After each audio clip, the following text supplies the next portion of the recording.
if either team could win the opening here, they'll be in a really good spot. I'm looking to see what weapon's gonna try and take the enemy team's bunker while they're in control, because that's probably the most important spot to lock down when you have control. Gives you Yeah, for so much sure. positional advantage, and I really, really favor the comp right now on the side of Instinct because they have a Slosher, and Slosher's so good at holding the bunker. Yeah, and looking over at what is this team's name? It starts with a D. Deception? Deception. They have what? Two ballers, bomb rush, and an armor. So they have a lot of ways to get the map back with a double baller. With Inksync having double booyah bomb and one baller. So we'll see how those teams can use the special to advantage. Right now, we see the Glugas kind of just holding their bunker right now, but the Slosher with a really was that a Slosher? Yeah, with a really strong play coming onto the bunker now. I don't know how to pronounce this person's name, but Deception going to be forced to jump out with that pressure. So really strong opening from Inksync after that Slosher finds the pick. Deception does a good job jumping back to hold their specials, but now they're going to have to fight back in. A weapon that we've started to see a lot more play with from basically just Bagel starting it off was the Nautilus, and I really think if you have not seen a Nautilus in play, you're going to see a lot of them today, and you're going to see how that it's a very underrated weapon, and it gets a lot of value.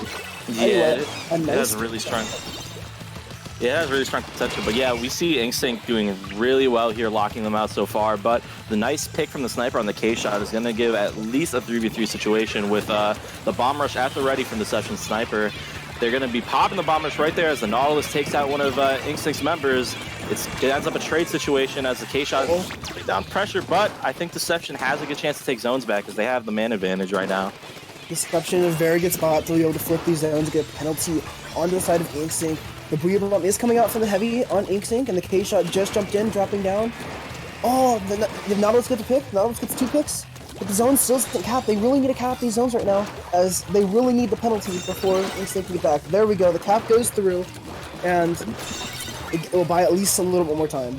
Yeah, now it's a 3v3 situation. I really would have liked to see Deception get a bit more aggressive with their push there. They kind of took a really long time to get that penalty, and even then, they only got 1 point off of it, as it looks like Instinct popped some specials, took 2 members down, and now they're getting right back in control. And that's what you really want to see here. You want to see that push-up happened a lot faster, like we just saw from Instinct, because you saw how fast the map turned yellow. That's something that Deception didn't really quite do, and now Instinct can start working away at this penalty. Once again, the sniper going to the top right side of the map. Oh, beautiful shot! Yeah. He has the bomb rush at the ready. It is a 3v3 right now in the middle of the map. Looking at this Nautilus right now, this Nautilus needs to try and find a way to get to the high ground so he can rain pressure from above. He has the baller ready. He might opt to go baller a zone here to try and secure the cap. Nice pick. Yeah, good help on his teammates and stopping the baller from Instinct. So now that's 3 down on Instinct's side with only the pros stuck in their street right now. So now Deception has a really good chance to move up. We see the Nautilus going for the bunker right now. Their teammates are kind of controlling that left side, but they're not really pushed up too far. They're trying to play this more cautiously, not trying to overextend at all, just trying to let Instinct come to them, and we'll see if this game plan works out. They do have 2 specials at the ready still. This is where I feel like the longer range comps going to benefit them. With the power of the Guga and the 96 and the Nautilus, they can really just play the range, they can play the spacing game. However, as I say this, Instinct just comes flying back in with all their specials, be able to cap the zone. They get a pick on the Nautilus, and I think now that gives them a clear opportunity to push up on this Charger. Nice pick on the Charger. The Baller's going to come out, however, so the Slosher has to be careful. There's someone behind him. The Gluga might be able to get a pick here. It's going to be big. Oh my wow. goodness! Oh my goodness, the Gluga's going off right now. That's 3? That's 3. Can he get the 4th? I think they're gonna find the game. That's a quad for the Glue, so that's really big to get them back in this map. I was gonna say that I think one of the downfalls of not pushing up real far, like they kind of played back a little, is that it really let Instinct get just all the map control off. They used like 2 booyah bombs and missiles, and that really let Instinct get all the map control because Deception wasn't pushed up to take advantage of them, like using those specials and booyah bombing and stuff. But when you get a quad, things kind of go out the window real quick. So great play by the Glugas on Deception. Now, what you're seeing is a pretty neutral situation right now, as Instinct trying to push back in. However, the Heavy gets a very crucial pick on a guy that's standing inside the zone. So the Bomber's just coming out trying to sustain from the side of Deception. The 96 gets a nice pick. The Slosher is forced just to keep painting. The 96 gets another pick. Sasha forced to push up through it. Oh no, he goes down to the 96 again. The 96 coming completely clutch right now, and they don't have a penalty.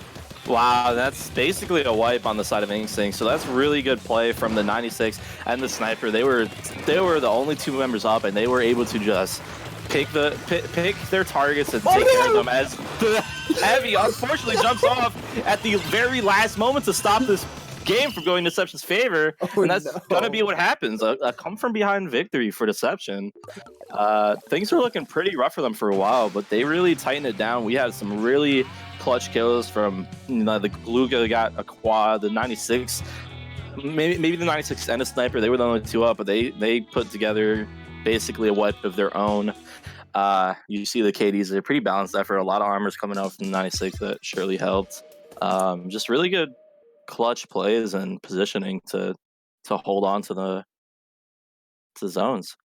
When Deception came out with that really longer range comp with the Sniper, the Glugas, and the Nautilus, I was kind of worried because that comp is a very, very slow-paced comp. However, once they got control, like a firm control of the map, they were just able to hold it so well off the back of some individual clutch plays, obviously. But still a very, very good comeback from Deception there. Yeah, they definitely avoided in general overextending. We saw Instinct, like they came in with like multiple specials, which is good. But then when they didn't really have those specials, they kind of pushed in one by one at times. Definitely. And that's how we kind of saw Deception kind of way back, and they let them trickle in and took care of them one by one, and that happened once or twice there. So. On one of their last takebacks when they were going in, the K-Pro I think got sniped at right before he could get the Blia bomb off, so that kind of staggered them, and I felt like they probably felt like they were obligated to go in and just trying to get the penalty, but unfortunately a 3v4 is just very hard to win, and they took the gamble, and the gamble was not in their favor. Yeah. Moving on to map 2. Tower control in the Sturgeon Shipyard, and all I want to say is whatever team breaks the second checkpoint first is going to win the game. That's how this map goes. Is that your law of this map? Practically. All right, so let's see how that theory holds, because I really like this map mode. I adore Sturgeon. I think it's really fun. I think there's a lot of different ways you can go about playing this map. I'm curious to see if they'll change up their comp at all. I'm not sure how people feel about like things like Nautilus here, those Glugas. I expect some comp changes from Deception. Definitely. I don't think particularly the Nautilus would be that bad, but I think maybe the Gluga might opt for maybe a little bit shorter range and faster fire rate weapon. I imagine the Glugas will probably change just because Wall Baller is not ideal here with that weapon, and their Umbrella coming out from Instinct, and Gluga's going to the Vanilla. So Nautilus going to the K-Pro. Okay, that makes more sense then. Yeah, so I do like those changes. Vanilla Glue is a weapon that isn't used very much at all. It's kind of slept on, especially after Inkjet kind of fell off that first time. As already, I think a clutch snipe coming out from Deception there. So Instinct already kind of on the back. Yeah, but two clutch picks coming out, and the Glue is going to be moving up right on the Umbrella with a nice turnaround, but 96 is there to cover him. It's kind of a neutral situation still. They're kind of just trading kills at this moment. I really like the 96 into the comp that Deception or Instinct has, because the 96 is just able to do things like that and just a reliable counter to K-Pro and a reliable counter to Bella, and also really reliable counter to Machine, because you're able to space all those weapons and do a lot of damage to your Bella shield. So I really think Instinct right now needs to work on just like picking targets together and kind of going for more double teams, because we just saw there the 96 was able to get two because they kind of both pushed them, but they did it one at a time. Like one went in, died, and then right after the other one came in, and they were both able to get picked off without a real threat to that 96. Definitely. However, we do see the 96 going down, but the Charger getting another clutch swipe. The 2-for-0 situation in the middle of the map as the Heavy feels obligated to pop the Booyah Bomb. This K-Pro, not able to spot the Booyah Bomb. So good Booyah Bomb from Jello, as the counter ray is going to come out immediately to stop the tower from being pushed. So that's a pretty good ray. It gives Deception time to... Yeah, nice pick there. It gives Deception time to get back to mid and not let the objective really move. It kind of resets it to a neutral situation. But it's a 2v2 with the K-Pro trying to fight it off this brother. He's going to back up a bit wisely because, you know, you don't really want to take that 1v1 as he waits for his teammate. Now his team is here. It's kind of, the teams are linked up right now. The Blue about to stay alive, hopefully get a pick. Unfortunately, this teammate was a Charger, and a Charger is really not good at up close 1v1 combat, unless you're Power, of course, because it's Power. But I don't think Power's playing in this tournament, so unfortunately, he was not able to get a lot of assistance, and because of that, Instinct started to make a push right now. However, two do go down, and I feel like the Bells should be backing off Tower here to try and stay alive and hold middle. Nice pick with the Brella. Yeah, either the Heavy or the Brella got that kill there, and that's going to be really good. The Sniper's going to try to stall as much as they can. They have the Ray at the ready, so again, Instinct going to be forced off the tower. Let's see if, you know, they could push up around this Ray. Grim's going to get taken down by the tower, but look at that. The Machine does push up on that Ray, take him out. And now that's a 2-down situation. They have a really good opportunity here. The Machine just walked into the enemy team's court and just got 2 picks. The Caper was pushing the top middle structure. You see the Caper and the Heavy Spotlight having a 1v1 by the spinner. Machine's coming in. I don't think they can ride tower right now, unless they get another pick. I think this push may have just been stopped just by staggering in. Yeah, they're having a really hard time getting in front of the tower and really getting control of that area. The Machine, we're going to be watching him push up on the Sniper once again.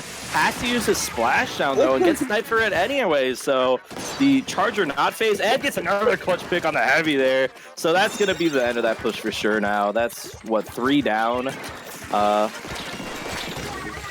The Sniper absolutely saved it. However, the Machine coming in and just kind of removing the Stinger from the equation.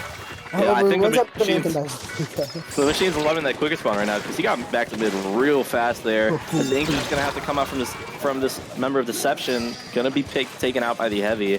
As again, still a really neutral game right here. But Instinct the team with the lead, so they can kind of play those last minute very defensively if they choose. Yeah, Instinct's been playing a lot more passively this game than what we saw last game. Well, last game they were kind of just, all right, cool, we got a pick, we're gonna run in. And in this game, I'm saying this as the Machine's running forward, they've been playing a lot more slow-paced and waiting for the enemy to approach them for the most part. However, two do get a little bit overzealous, not together, pairing up. They both go down 1 by 1, and the Charger is going to use Stinger here. I don't think he's going to find a pick with that. I question the usage of that right there. Yeah, I'm not really sure on the timing there. I'm not really sure what the plan was to play around it, but there is a full wipe on the side of Instinct, so Deception's going to have a chance to get their final push in more or less in the last 30 seconds. They're going to need to use all this time very wisely. They can't really afford to make a mistake there, but that is a mistake already. The Pro ready for that right side. He's going to go behind the tower with the help of the Machine. Oh my goodness, the Pro and Deception got 2. Oh no. That was a bloodbath, but that's basically a wipe. It's the nice twist coming from Respawn. This is going to give Instinct time to just paint around the map, completely block them from getting to the tower, and that's going to be the game. So now we are 1-1 in the best of 3 set. That was, if the 96 would have just got behind the armor wall and kicked the armor instead of just standing a little bit too close in the open, we could still be in overtime right now. Yeah, it's those little things that can really add up and make the difference. I mean, definitely. Like surely they probably were not expecting the Pro to be there, trying to looking for that fight, you know. So that's just a matter of your you have to set your expectations, but not like, you can't rely on them. You can't just say the Pro's not going to be here. There's not going to be anybody here. I'm just going to armor and go push in. You can't really play like that unless you know for sure. So, yeah, definitely a mistake, but it happens. Super unfortunate, as that was kind of the start of the end. But still, besides all this, there was a very nice flank from the Caper. Very well timed, very clutch 2 picks. Kind of won the fight for them, and in a sense, kind of won the game for them there. So we're at a 1-1 set. Moving on to Clamblitz Reef. This is a map where I think this is the typical Clamblitz cheese map, where the ink brush just runs behind you so much. Well, we'll see what each team opts for, because not every team likes to run an inkjet or not inkjet, my bad, an ink brush, or just go for constant flanks. There's a lot of different avenues you can go for Clamblitz. Some things work better than the others, but we'll see. This is game 3 here, so this is the difference between going to losers and going to round 2. And that's pretty huge for both of these teams. You don't really want to start out in losers. You don't want everyone to go with a round 1 loss. What I, So what I really want to see is kind of a Booyah Bomb in, like a Booyah Bomb to initiate, like by the basket, so they can start scoring the clams from a pretty safe. Like it doesn't block shots, obviously, but they can't camp your jumps with bombs or anything. So, like, I really want to see what either of these teams use Booyah Bombs very aggressively. I also am pretty interested to see if Grim, the player that's playing Brella last round, is going to go Tenebrella on this map, because this is kind of a notorious Tenebrella map. Tenebrella is super strong at holding the bridge, super strong at pushing. yeah, it could be really strong here. I also we might see that double baller comp again from Deception. Yeah. Which they went on splat zones because obviously baller being notorious for, hey, let's just baller to the basket and you get your jumps in. Don't even worry about it. So we see the tent, yep, coming out from Grim. Nice prediction there, and the carbon. So actually, is that no? It's baller? a hero roller. Oh, okay. Hero roller. They always look the same to me. Kenson Hugo. That's interesting. So the only baller from Deception comes out from the Charger as already a good pick though from that curling bomb. The absolute greatest sub in the game, as the roller's not going to be afraid. They're going to push up right here, but they have people on the side. His teammate does help him out, and that's 2 down at the moment. Deception's getting a really strong offensive opening. The roller coming around. They're double teaming really well. They're they're cornering their opponents, and the roller is just taking his battles so smartly. They need to build clans right here. They have one full goal. They're about to get another. That's going to be a push to 60 already. Should be. There we go. That's something I haven't seen in so long. Just the bubble push. Like I haven't seen that like an effective bubble push in so long. Just because everyone's so used to let's just baller next to the goal. Yeah, but bubbles have so much versatility with, and you have 3 of them. You can control them a lot more than just one baller going in and being a jump point. But the pro and the glue is going to be taken out there, so that should be at the end of this push. But not wow. Oh, no. That's going to slow down InkSync so much. That was such a huge snipe from Deception. But yeah, also now they're going to trade there, so the Charger is at least gone, but now it's kind of a neutral situation instead of InkSync having the map like they probably would have wanted if they had their members up. Oh, they do get to pick on the roller here. The Tenebrella is set up on top mid. They have the hammer. This is when the Tenebrella is scary, like the most scary. Yeah, but the pro trying to being too far and alone. Oh no! And so does the blue get. That's a 3-down situation. Do they see the roller? Do you see the roller? They missed the football. They still have a chance to get it, but they're gonna have to move through that Booyah Bomb kind of alone here, as they're gonna lock it down pretty easily. Yep, that's gonna be that football. So really strong defense from Deception, despite not being, not having the most of a squid advantage there. Oh, the Slasher getting a nice pick. Oh, beautiful shot. How do you find those shots? That is so impressive. The Tenebrella is set up on top mid still. InkSync is in a good position. The Heavy following that shield very wisely, able to pick up the Charger. He's close to Booyah Bomb as his teammate is using one of their own. So this may be a good push. Yep, they do get rid of the roller as well. The football is trying to sneak in, but again, his team got it. To grab it. So that's going to be a start of a push, but they don't have a lot of clams to follow it up. And that's a problem. They only have 2 clams right now, and I don't even know if they can get them near the basket. Here comes Grim with the hammer. He has to put something in, but he can't. So that's going to be one football push, and that's not what you want to see. That gives Deception a pity clam. That gives them a little bit more time to get some map control. And we're already with only 2 minutes left in this game. Unfortunately, the only one with clams was also the one using the hammer. And for those who do not know, when you're using the hammer, you cannot throw clams. This Heavy has so much pressure on him by all the fizzies. He has actually just to force the Booyah, but he does get a pick out of it. So this looks like another start of a push. Let's hope they don't miss both their clams this time.